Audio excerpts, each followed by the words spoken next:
படம் ரொம்ப நல்லா சூப்பரா பண்ணிருக்காங்க. இல்ல தமிழ் சினிமா தெலுங்கு சினிமா மலையாள சினிமானோ சினிமா அவ்வளவுதான். குட் சினிமா இருக்கு உள்ள. நீங்க வந்தீங்கன்னா ஒரு நல்ல சினிமாவை என்ஜாய் பண்ணலாம். இப்படி ஒரு எக்ஸ்பீரியன்ஸ் இத்தனை நாள்ல நீங்க பாத்துருக்க மாட்டீங்க. அது நல்லா இருக்கு, புதுசா இருக்கு.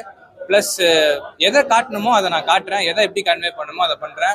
எடுக்கிறது எடுக்காது உங்க இஷ்டம் அப்படின்னு ஆடியன்ஸ் கையில லாஸ்ட்ல கொடுத்து முடிச்சாங்க. ஸோ ரொம்ப ஒரு மாதிரி இப்படி ஒரு லைஃப் ஸ்டைல் இருக்கா அப்படின்றது இந்த படத்தை பாக்குறப்போ உங்களுக்கு மட்டும் இல்லை, எல்லாருமே நடிச்சிருக்காங்க. அதுதான், எல்லாருமே அதுல நிஜமானவங்க தான் நிறைய பேர் இருக்காங்க. ஸோ எல்லாருமே ஒரு லைஃபை வாழ்ந்துருக்காங்க. அங்க லைஃப் அங்க இருந்து அதை வாழ்ந்து அதை கேப்சர், அதான் ஒரு ஸ்டோரி லைன் ஒன்றும் கிடையாது. அதை ஆரம்பிக்குது, இது இன்டர்வல் பிளாக்கு, ஃபினிஷிங், ஆக்ஷனு, பாட்டு, டான்ஸ் எதுவுமே தேவைப்படல. எல்லாமே அது ரொம்ப அழகா இருந்துச்சு. படமே வித்தியாசமா இருந்துச்சு. தமிழ் இதுக்கு இது ரொம்ப புதுசான படம். 3 hours பார்க்கலாம். 1.5 hours என்ன பொறுத்த வரைக்கும் ரொம்ப கம்மியா தான் இருக்கு. என்னடா இதுக்குள்ள முடிச்சிட்டீங்க அப்படின்ற மாதிரி தான் இருக்கு. எனக்கு இன்னும் எவ்வளவு நேரம் விட்டாலும் நான் உட்காந்து பார்த்துருப்பேன்.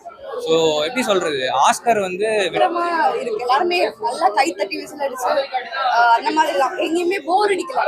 நல்லா இருக்கு, ரொம்ப நல்லா இருக்கு, நல்லா பண்ணிருக்கு. பல இயக்குநர்கள் மிகச்சிறப்பான படம் அப்படின்னு சொல்லி மிகப்பெரிய விமர்சனம் கொடுத்ததுனால ரொம்ப ரொம்ப ரொம்ப எதிர்பார்ப்போட படத்துக்கு வந்தேன்.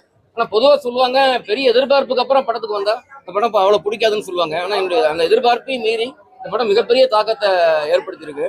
இந்த படம் குறிப்பா மிகச்சிறப்பா எடுத்திருக்காங்க. படம் நல்லா இருக்கு, வித்தியாசமா எடுத்திருக்காங்க. நல்லா இருக்கு படம், வித்தியாசமா எடுத்திருக்காங்க. நல்லா இருக்கு. டைரக்டர் என்ன சொல்றாரு?